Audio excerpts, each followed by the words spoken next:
Salut à tous et bienvenue en ce début du mois d'avril au potager. On reprend notre émission Quoi faire au potager avec un programme chargé. Alors le temps est pluvieux avec un peu de chaleur, mais méfions-nous ici dans l'est de la France, dans les Vosges en l'occurrence, eh bien on risque d'avoir 3 degrés pendant la semaine prochaine et donc là il est prudent de faire attention, on ne va pas se lancer tout de suite à planter les tomates et les basiliques. Pour le dicton, on aurait pu choisir en avril ne te découvre pas d'un fil, mais j'ai préféré avril fait la fleur, mai en a l'honneur. Ça veut dire que les petites fleurs commencent à se préparer et on aura une profusion de fleurs au mois de mai, vivement le mois de mai. Bon, pour certains, c'est déjà démarré, hein. Ici, on est un peu en retard. Au sommaire, on va faire un gros plan sur les aromatiques. On va planter les choux brocolis. On va découvrir la coriandre vietnamienne, gérer les composteurs, semer les tomates, et cuisiner l'ail des ours. En ce moment, chez les producteurs, dans les jardineries, sur les sites de vente en ligne, eh bien, on trouve énormément d'aromatiques, de belles collections. Alors c'est le moment de les planter. Quand on parle de plantes aromatiques, il s'agit de plantes qui produisent des huiles essentielles ou des composés volatiles qui leur donnent un parfum distinct et souvent une saveur prononcée. Au potager, on va les cultiver parce qu'elles sont souvent mellifères, mais aussi très décoratives. Et on va surtout les utiliser en cuisine pour aromatiser les plats. Et je me suis laissé tenter par quelques-unes d'entre elles parce qu'elles avaient un beau petit look et le prix était intéressant. Voici la première, c'est le Mizuna. Il ne s'agit pas forcément d'une plante aromatique, mais le Mizuna est un légume-feuille original et rustique. Le Mizuna, donc son nom c'est Brassica rapa japonica, il fait partie de la famille des Brassicacées, comme les choux. C'est une plante bisannuelle qui ressemble à une salade avec des feuilles croquantes très découpées. On croirait de la roquette. Au goût, la saveur est douce et légèrement poivrée. On mange les pousses lorsqu'elles sont jeunes. C'est une plante qui pousse en plein soleil. Toujours en plein soleil, c'est la citronnelle de Madagascar ou la citronnelle de Java.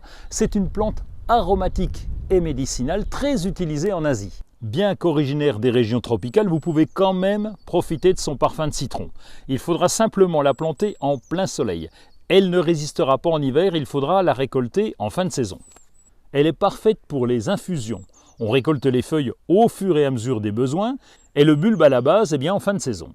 D'autres plantes avec la camomille romaine et surtout la verveine citronnelle qui est très parfumée. C'est un arbuste qui peut pousser jusqu'à environ 1 mètre de haut. On va prélever les feuilles progressivement et là la plantation se fait elle aussi en plein soleil. On va planter cette verveine citronnelle à l'abri du vent, à la chaleur et si vous pouvez, plantez-la en pot si vous habitez dans l'est de la France où les hivers sont rigoureux. Plantez-la en pot parce que vous pourrez la récupérer l'an prochain si vous la mettez en situation hors gel.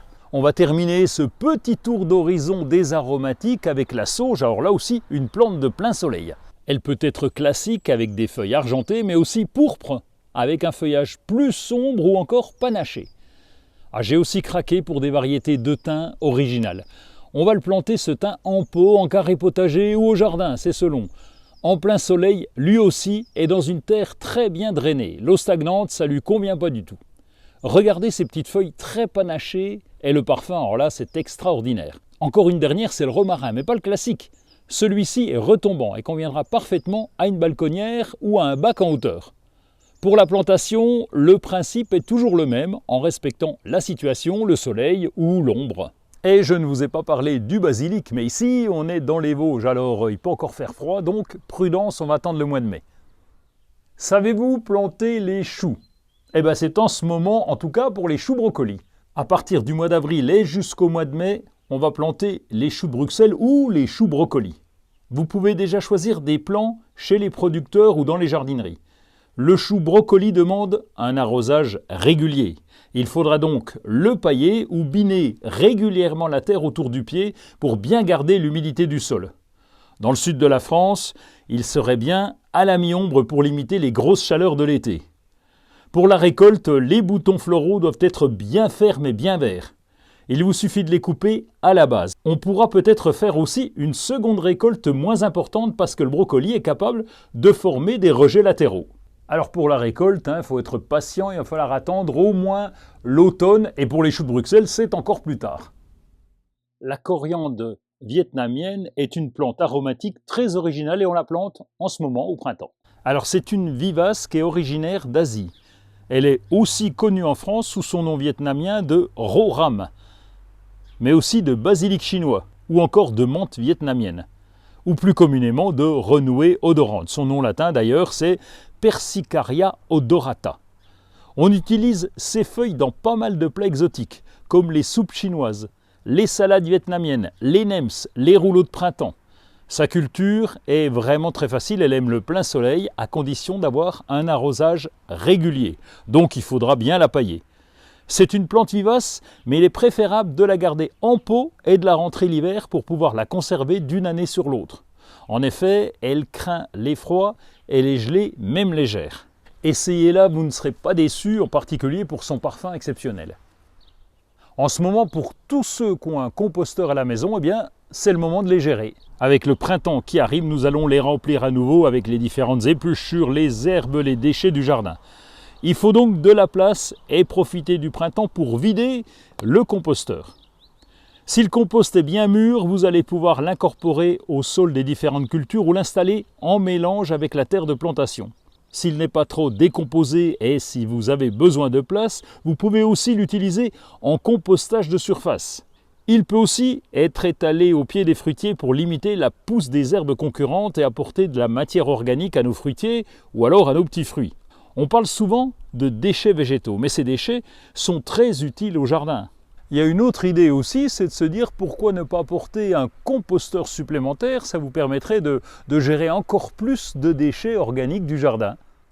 En fonction des régions, vous avez peut-être déjà commencé à semer les tomates. Mais ici dans les Vosges, eh bien, on attend le mois d'avril parce que pour les mettre en terre, eh bien, ça sera au mois de mai, après les Saintes Glaces, c'est-à-dire à peu près la moitié du mois de mai. En semant les tomates un peu plus tard, on risque moins de les voir filer avant de les mettre en terre.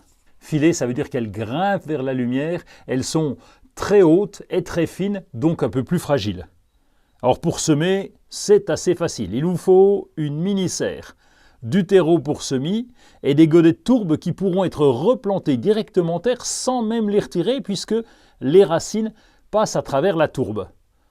Préparez les godets, placez-les dans la mini-serre et ajoutez 2 graines de tomates par godet. On va recouvrir légèrement de terreau. Arrosez en vaporisation pour bien humecter le terreau et conserver les semis au chaud et à la lumière. Et n'oubliez pas d'arroser régulièrement, parce qu'il fait chaud sous la mini-serre. Pour la plantation jardin, ça sera au moment où tous les risques de gel seront écartés. Et n'oubliez pas, c'est pas avant le mois de mai au nord de la Loire, et peut-être un peu plus tard si vraiment vous êtes dans une région très froide. L'ail des ours est bien joli, c'est le moment de le récolter. On va donc pouvoir faire une recette avec du fromage blanc à l'ail des ours avec des pommes de terre. Pour cette recette, il vous faut 100 g de feuilles d'ail des ours, 2 échalotes, 10 centilitres d'huile d'olive, 500 g de fromage blanc, du sel et du poivre et puis des pommes de terre. On va commencer par faire cuire des pommes de terre à l'eau avec leur peau. Et pendant la cuisson des pommes de terre, hachez les feuilles d'ail des ours, épluchez et coupez finement les échalotes. Dans un saladier, versez le fromage blanc. Ajoutez l'huile d'olive, l'ail des ours, les échalotes, du sel et du poivre à votre convenance. Mélangez le tout et présentez les pommes de terre épluchées et encore chaudes avec le fromage blanc. Je sais qu'il y a plein d'autres recettes avec l'ail des ours. Alors si vous aussi vous avez une super recette, c'est le moment de la partager dans les commentaires.